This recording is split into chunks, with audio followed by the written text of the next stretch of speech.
মেয়েদের মন খারাপ হতে যেমন সময় লাগে না, স্পেসিফিক কোনো কারণ লাগে না, ঠিক তেমনি মন ভালো হতেও কিন্তু সময় লাগে না।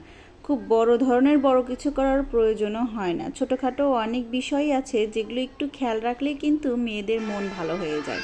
আমি আমার কথাই বলছি। আমার যখন মন খারাপ হয়, কোনো কিছু ভালো লাগে না, তখন যদি একটু বাইরে ঘুরতে যাই, একটু টুকটাক শপিং করি, প্লাস একটু বাইরে খাওয়া দাওয়া করি, তাহলেই কিন্তু আমার মনটা একদম ভালো হয়ে যায়। আই থিঙ্ক পৃথিবীর 90% মেয়েদের ক্ষেত্রেই ঠিক একই কাহিনীই হয়। কিছু কিছু এক্সেপশনাল থাকতে পারে, কিন্তু আমরা তো জানি exception can not be accepted as an example. যাই হোক, আমার ক্ষেত্রে তো এরকমটাই হয়, একটু বাইরে ঘোরাঘুরি, একটু কেনাকাটা করলে খুব ভালো লাগে।